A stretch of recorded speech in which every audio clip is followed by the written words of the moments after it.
Perkenalkan, nama saya Faya Renata Yowe, program studi ilmu pemerintahan, kelas ekstensi, angkatan 2020. Saya akan menjawab pertanyaan-pertanyaan berikut ini.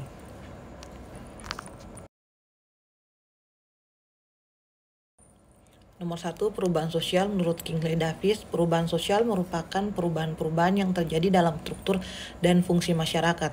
Menurut John Lewis Gillen dan John Philip Gillen, perubahan sosial adalah suatu variasi dari cara hidup yang diterima akibat adanya perubahan kondisi geografis, kebudayaan material, komposisi penduduk, ideologi, maupun karena adanya difusi dan penemuan baru dalam masyarakat. Menurut McIver, perubahan sosial adalah perubahan-perubahan dalam interaksi sosial atau perubahan terhadap keseimbangan hubungan sosial.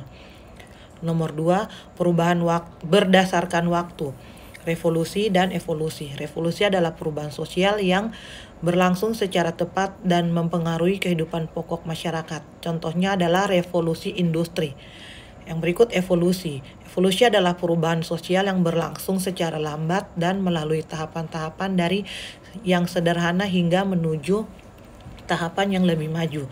Contohnya adalah evolusi sistem kebudayaan manusia yang dimulai dari masa berburu dan mengumpulkan makanan, bercocok tanam, industri. Berdasarkan sudut pandang masyarakat, dikehendaki dan tidak dikehendaki.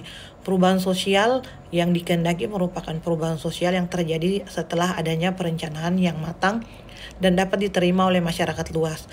Perubahan sosial yang tidak dikehendaki merupakan perubahan sosial yang tidak direncanakan sehingga sering kali menghasilkan masalah dan kekacauan dalam masyarakat. Nomor 3, yang pertama dilakukan secara sengaja. Beberapa perubahan sosial memang dilakukan sengaja, namun ada pula yang terjadi tanpa unsur kesengajaan. Yang kedua, berkelanjutan.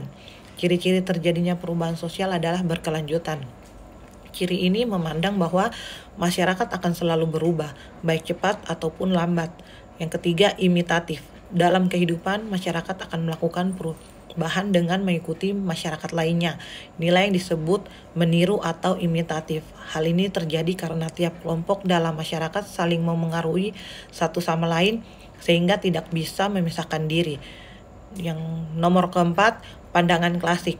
Karl Marx pada dasarnya melihat perubahan sosial sebagai akibat dari perubahan-perubahan yang terjadi dalam tata perekonomian masyarakat, terutama sebagai akibat dari pertentangan yang terjadi antara kelompok pemilik modal atau alat-alat produksi dengan kelompok organistik. Berikut pandangan equilibrium. Terjadinya perubahan sosial dalam suatu masyarakat adalah karena terganggunya keseimbangan di antara unsur-unsur dalam sistem sosial di kalangan masyarakat yang bersangkutan. Berikut pandangan konflik yang dipelopori oleh R.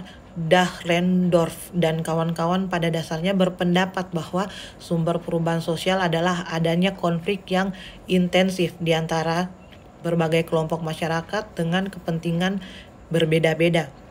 Berikut pandangan modernisasi yang dipelopori oleh Wilbert Moore, Marion Levy, dan Niels Melzer. Pada dasarnya merupakan pengembangan dari pikiran-pikiran Talcott Parsons dengan menitik beratkan pandangannya pada kemajuan teknologi yang mendorong modernisasi dan industrialisasi dalam pembangunan ekonomi masyarakat.